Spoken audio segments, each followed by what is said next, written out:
Kevin Nagati, Lindsey Zarniak with you. What to watch for? Thursday, 7 Eastern, the 2012 NBA Draft. The Hornets own the top pick, expected to take Kentucky big man Anthony Davis. You can catch the entire draft ESPN, ESPN3, and the Watch ESPN app. College basketball analyst Doug Gottlieb joining us this morning at the Ford Explorer touchscreen. Let's get that out of the way. It's not a secret. Davis gone at number 1. Right. Then it gets interesting at number 2, where the Bobcats and Michael Jordan hold that pick. Tell us how this is going to shake out in the top 5. Well, if it went according to plan, Thomas Robinson would go 2, and then all of a sudden the Wizards are on the clock at 3. And do they go with a Brad Beal at 3? And that would allow either Michael Kidd-Gilchrist, to sit there waiting, or probably a Harrison Barnes, so that Kyrie Irving has a shooter on the wing.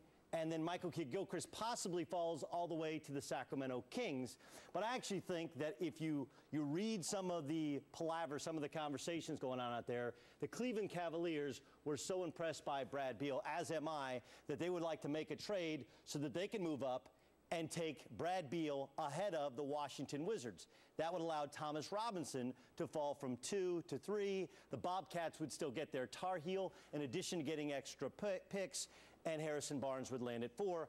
I think, don't be surprised if Damian Lillard sneaks up and goes 5. Even though they drafted Jimmer Fredette last year, Lillard wowed Sacramento. Big time riser. With his workout. They still need a true point guard. He is a jump shooting quality starting point guard, and that would have Michael Kidd-Gilchrist falling a bit out of the top 5. All right, Beal, who's the guy that he reminds you of in the NBA? Because we've heard a lot of stuff about his shooting. Well, Stephen A. Smith just said that Ray Allen's, if he goes to the Heat, it's 2 NBA championships, right? Well, that's the guy that I think NBA scouts and execs believe that Brad Beal can be if he continues to work on his game. There's some eerie similarities in terms of how they play the 2-guard position. You just look at them side by side. Beal is actually a little bit bigger, but it's the range and the quickness of the release and the way in which they have balance every time. Here's Ray Allen coming off the screen, NBA range, up, bang, the all-time three-point king. Here's Brad Beal, same range, same balance, similar release, all one hand, always the same every time. He has a tremendous compact shooting stroke. And then there's the ability to use the jump shot as a weapon. By that I mean Ray Allen's not going to blow by you off the dribble, but because you always have to contest his jump shot, he gets a couple dribbles, gets in the lane, even at 37, still a viable scoring option. Well, Brad Beal has that as well.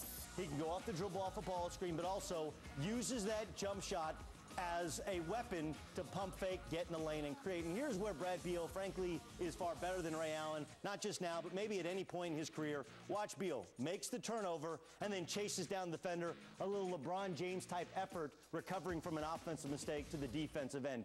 I believe that Charlotte, whether they stick or whether they trade, should take Brad Beal. He's the second best player in the draft. There's not a question in my mind. I know that Thomas Robinson was a great college player, but I believe that he's more of a rotation guy. He can be a starter, could also be a 6th or 7th man. I think there's a big drop-off between Beal and Robinson, Barnes, and maybe even a Lillard. And Michael Kidd-Gilchrist, he's another factor, that wild card that maybe goes in the top 3 picks. Doug Gottlieb, much more with him, of course. He's covering the NBA Draft on ESPN Radio. You can check it out Thursday night. The NBA Draft right around the corner.